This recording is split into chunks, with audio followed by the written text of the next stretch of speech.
Madam నమస్తే. ఏంటి ఈ రోజున వైసీపీ నాయకులందరూ మాట్లాడుతున్నారు ఏదైతే శాసనమండలిలో జరుగుతున్న సమస్య గురించి, చర్చ గురించి. అసలు మేము లడ్డు గురించి మాట్లాడుతుంటే కూటమి నాయకులు అసలు లడ్డు పడుతూ ఉన్నారు, అసలు మేము మాట్లాడే టైం కూడా మాకు ఇవ్వట్లేదని చెప్పి మాట్లాడటం ఏంటి, ఎలా చూడొచ్చు అంటారు? అసలు ఎక్కడ మాట్లాడుతున్నారు సార్? వాళ్ళు లడ్డు గురించి మాట్లాడి, కల్తీ గురించి మాట్లాడి ఒప్పుకునే పని అయితే ఇలాంటి గొడవలే జరగవు. ఖచ్చితంగా వాళ్ళు శాసనమండలిలో ఇలాంటి గొడవలు అనేది ఎందుకు రేపుతున్నారు? శాసనమండలం ఎందుకు? రౌడీ రాజకీయాలు చేయడానికా? మేమేదో రౌడీలము, మమ్మల్ని చూసి మీరు భయపడాలి అలా ఇంకో ఎమ్మెల్యే మీదకి మీరు అసలు ఎలా వెళ్తారండి? దొమ్మీలు ఎలా చేస్తారు? అక్కడ ఉన్నారుగా ఓ స్పీకర్ అనే వాళ్ళకి, ఆయన ఉంటారు కదా, చైర్మన్లు ఉంటారు కదా, వాళ్ళకి మీరు ఎందుకు మర్యాద ఇవ్వరు? సభా మర్యాద ఎందుకు పాటించరు? అసలు ప్రతిసారి ఇదేనా? మీరు గవర్నమెంట్లో ఉన్నప్పుడు చంద్రబాబు నాయుడు వాళ్ళు గొడవ చేశారు, మీరు గవర్నమెంట్లో ఉన్నప్పుడు వాళ్ళనే తిట్టారు, మీరు గవర్నమెంట్లో ఉన్నప్పుడు వాళ్ళ మీదకి యుద్ధానికి వెళ్ళారు, మీరు గవర్నమెంట్లో ఉన్నప్పుడే రోజా మీరు అందరూ కలిపి వాళ్ళ మీద తనడానికి ఒకసారి అక్కడ గొడవ జరిగింది. ఇప్పుడు మళ్ళీ అపోజిషన్లోకి వెళ్ళినప్పుడు కూడా మళ్ళీ మీకు అపోజిషన్ లేదు అడుక్కుంటున్నారు. అయినా కానీ మళ్ళీ ఇప్పుడు వాళ్ళ మీదకి, అంటే గవర్నమెంట్ ఫామ్ అయిన వాళ్ళ మీద కూడా మరి మీరు గొడవలకి తనడానికి అలా వెళ్తారు. ఇంత రౌడీ రాజకీయాలు చేసేవాళ్ళని అసలు మీరు జనాలు మీకు ఎలా యాక్సెప్ట్ చేస్తారు? ఇప్పుడు ఎలాగో 11 వచ్చినాయి, ఈసారి ఆ 11 కూడా లేకుండా ఒక సీట్ ఏదో ఇచ్చి ఖచ్చితంగా మిమ్మల్ని ఏదో తిరగండి అని చెప్పి కూర్చోబెడతారు. ఇప్పుడు కనీసం ఒక మొహమన్నా చూపించుకుంటున్నారు, అప్పుడు కనీసం మొహం కూడా చూపించుకోలేక ప్రజలకి ఎటో పారిపోవాల్సిన పరిస్థితి అయితే వస్తుంది. మేడం మరి ఏదైతే నిన్న అచ్చెన్నాయుడు గారు కూడా జగన్మోహన్ రెడ్డి ఒక క్రిస్టియన్, హిందూ సంప్రదాయం పట్ల ఎలాంటి గౌరవం లేదని చెప్పి ఆయన మాట్లాడితే దాన్ని వైసీపీ నాయకులు ఒక రాజకీయంగా చేయటం, అంటే అంత అలా మాట్లాడటం ఎంతవరకు కరెక్ట్ అని చెప్పి వైసీపీ నాయకులు మాట్లాడటం ఏంటి, ఎలా చూడొచ్చు అంటారు?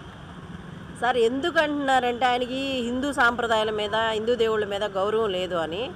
ఈ మధ్య అప్పుడు వాళ్ళ గవర్నమెంట్లో ఉన్నప్పుడు ఒకసారి మీరు చూసి ఉంటారు, తిరుమల వెళ్లకుండా ఆయన ఒక సెట్ వేసుకొని ఇదే తిరుమల అని చెప్పి నిరూపించుకోవడానికి అక్కడే పూజలు చేసి ఇచ్చేశాడు. రీసెంట్గా మళ్ళీ ఒక గుడి ఓపెనింగ్కి వెళ్ళారు, గుడి ఓపెనింగ్కి వెళ్ళినప్పుడు అక్కడ ఆయన అసలు ప్రసాదాలు తీసుకున్నారు.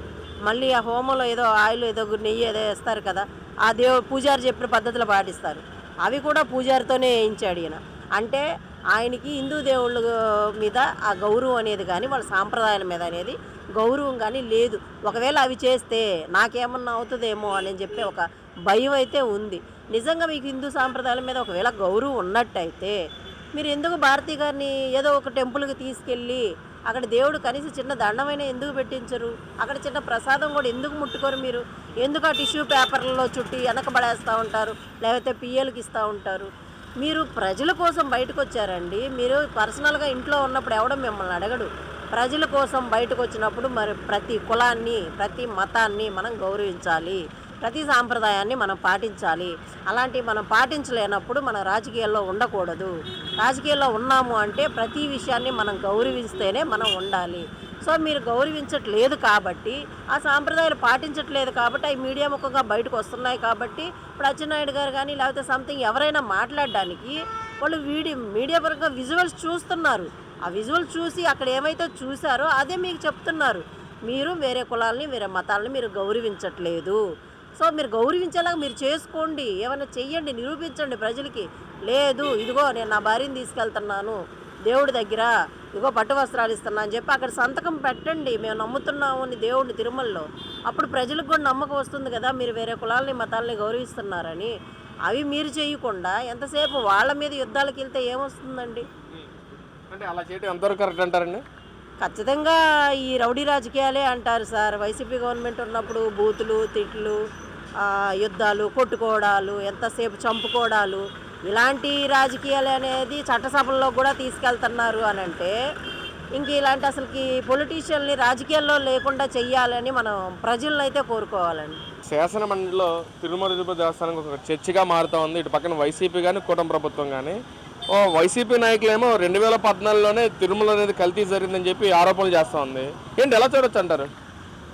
సార్ దీన్ని 2014లోనే కల్తీ జరిగితే 2014 తర్వాత మీరు 2019లో మీరు అధికారంలోకి వచ్చారు కదా, అధికారంలోకి వచ్చిన తర్వాత ఎక్కడెక్కడ కల్తీ జరుగుతుంది, ఎక్కడ అన్యాయం జరుగుతుంది, ఎక్కడ దోచుకుంటున్నారు, ఇలాంటివన్నీ ఎందుకు మీరు బయటకు తీసుకురాలేదు?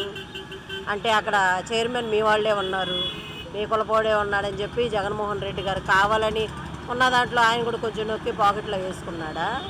దాన్ని మనం అలాగే అర్థం చేసుకోవాలి. మీరు ఒక గవర్నమెంట్ ఫామ్ అయినప్పుడు ఆల్రెడీ టీడీపీ వాళ్ళు మోసం చేశారు, వాళ్ళే లడ్డు కల్తీ చేసినప్పుడు దీన్ని మీరు ఎందుకు బయటికి తీసుకురాలేదు?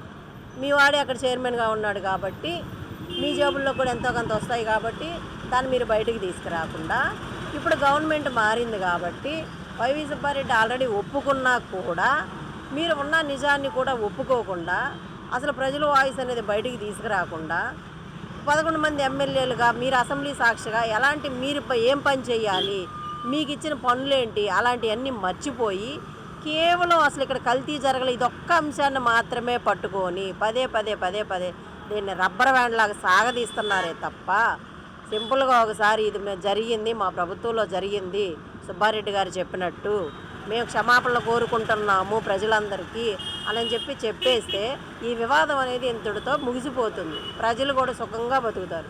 కూటమి నాయకులంతా కూడా సిబిఐ ఏదైతే ఛార్జ్ షీట్ ఇచ్చిందో దానిలో కూడా పేజ్ నెంబర్ 35లో జంతు కొవ్వు కలిసింది, కొవ్వు కలిసింది మొత్తాన్ని చెప్తోంది. కానీ వైసీపీ నాయకులు దాన్ని ఇంకా అసలు ఏమీ లేదు, అసలు ప్రభుత్వం కల్తీ ఏం చేయలేదని చెప్పి ఇంకా ఆరోపిస్తున్నారు. ఎంతవరకు కరెక్ట్ అంటారు? సార్ పవన్ కళ్యాణ్ గారు అండ్ సీఎం గారు లోకేష్ గారు వీళ్ళు మీడియా ముఖంగా ఒక సభ పెట్టి వాళ్ళు ఒకటే చెప్పారు, ఒక సిట్ ఇచ్చిన నివేదికని మొత్తం 200 పేజీలు ఎన్నో ఉన్నాయి కదా, దాన్ని ఒక్కొక్క పేజీ ఓపెన్ చేసి ఇదిగోండి సిట్ ఇచ్చిన నివేదికల్లో ఎక్కడ ఏ కొవ్వుతే కల్తీ జరిగింది, ఏ రసాయనాలు జరిగాయి, దీంట్లో యానిమల్ ఫ్యాట్ అనేది ఎంతవరకు కలిసింది, ఎంత పర్సంటేజ్ ఉంది అనేది పవన్ కళ్యాణ్ గారు మీడియా ముఖంగా 2 తెలుగు రాష్ట్రాలు చూసే లేకపోతే ప్రపంచవ్యాప్తంగా తెలిసే విధంగా దాన్ని చదివి వినిపించారు. అంత వినిపించిన తర్వాత కూడా మీరు వెళ్ళి సిట్టుతో ఫైట్ చేయకుండా ఎంతసేపు పవన్ కళ్యాణ్ గారిని చంద్రబాబు నాయుడు గారిని అంటే ఏమొస్తుంది చెప్పండి? మీరు అసలు సిట్టుని ఎందుకు అడగట్లేదు, సిట్టుని ఎందుకు క్వశ్చన్ చేయట్లేదు? దమ్ము లేదా? ఒకవేళ సిట్టుని కానీ మీరు క్వశ్చన్ చేస్తే మీ అందరూ చేసే ఇల్లీగల్ పనులన్నీ బయటకు లాగుతారు, మీ మీద మళ్ళీ స్పెషల్ కంప్లైంట్లని ఇంకా కొత్త అనేది మళ్ళీ యాడ్ అవుతాయని భయపడుతున్నారా? దమ్ము ఉంటే నేను చెప్తున్నాను, సాధారణ ప్రజలుగా మేము మీకు ఛాలెంజ్ చేస్తున్నాము, మీరు సిట్టు క్వశ్చన్ చేయండి. సిట్ను క్వశ్చన్ చేసి మేము తప్పు చేయలేదని మీరు నిరూపించుకొని ఆ క్లియర్ స్టేట్మెంట్ అనేది ఒకటి తీసుకొచ్చుకొని ప్రజల ముందు పెట్టేసి వదిలేసేయండి. లేదంటే సింపుల్గా క్షమాపణలు చెప్పేసి దేవుడికి ఒక క్షమాపణ చెప్పేసుకొని ఎవరి పనుల్లో వాళ్ళకి వెళ్ళిపోయి ప్రజల తరపున పోరాడండి. అంతే తప్ప ఇలాంటి డైవర్షన్ పాలిటిక్స్ అయితే మానేసేయండి దయచేసి. మేడం, మన గతంలో మనం చూసుకున్నట్లయితే జగన్మోహన్ గారు ప్రెస్ మీట్ పెట్టి ఆవు సరిగ్గా మేత తినలేదు, లేదా ఆవు తిన్న పదార్థాలు మొత్తం కల్తీ పదార్థాలే, అందుకే కల్తీ జరిగింది అని చెప్పి జగన్మోహన్ రెడ్డి గారు మాట్లాడతాం. మొన్న NDRI రిపోర్ట్లో కూడా జంతు కొవ్వు ఉంది, అది నెయ్యితో చేశారని చెప్పి రిపోర్ట్లో రావటం ఏంటి, ఎలా చూడొచ్చు అంటారు?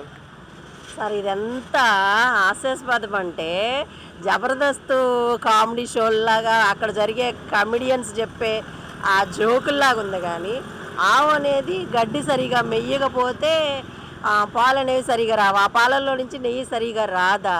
ఎక్కడ సార్, ఏ సైంటిస్ట్ సార్, ఈయన ఏ గ్రహం నుంచి వచ్చాడు సార్? అసలు ఎందుకు సార్ ఇలాంటివి చెప్పి మా జనాలు ప్రాణాలు దిగిపోతే? వైసీపీ వాళ్ళు దయచేసి ఇక నుంచైనా నేర్చుకోండి అయ్యా, కొంచెం మీ అధినేతకి ఒక మీడియా ముందుకు వచ్చేటప్పుడు దాని సబ్జెక్టు గురించి 4-5 సార్లు వినిపించి చదివించి దాని గురించి ఒక వివరణించి నేర్పించి మీడియా ముందుకు పంపించండి. ఆవు గడ్డి సరిగా మేయిపోతే పాలు సరిగా రాలేదు, పాలు సరిగా లేకపోతే నెయ్యి లేకపోవడం ఏంటి, దానివల్ల కల్తీ జరగకపోవడం ఏంటి? అలాంటప్పుడు ఆ నెయ్యి మీకు ఎక్కడి నుంచి వచ్చింది, ఎవడు తయారు చేసి ఇచ్చాడు? మీకు ఆవులే ఇయలేదు కదా, మరి మీకు ఆ నెయ్యి ఎక్కడి నుంచి వచ్చింది, ఎవడు తయారు చేశాడు? కల్తీ అనేది అయితే జరిగింది, రసాయనాలు అయితే కలిశాయి, దేవుడిని ఎవరైతే నమ్ముకుంటారో ఆ భక్తులు అనేవాళ్ళు కంప్లైంట్ ఇచ్చారు. అది ఇప్పుడు ప్రజలు కూడా బయట పెడుతున్నారు. లడ్డు అనేది 2 రోజుల్లో 3 రోజుల్లో పాడైపోతుంది, బూజు పడుతుంది, దట్టు దానికి ఆ ఫ్లేవర్ కూడా రావట్లేదు, ఆ స్మెల్ కూడా లేదు, లడ్డులో క్వాలిటీ కూడా కనపట్లేదు ఒకప్పుడులాగా, ఇప్పుడంతా పాడైపోయిందని ప్రజలు చెప్తున్నప్పుడు మరి మీరు ప్రజలకి ఎందుకు సమాధానం చెప్పుకోవట్లేదు? ఎంతసేపు చంద్రబాబు నాయుడు పవన్ కళ్యాణ్ గారు వీళ్ళిద్దరే కనిపిస్తారా మీ ఇద్దరికి?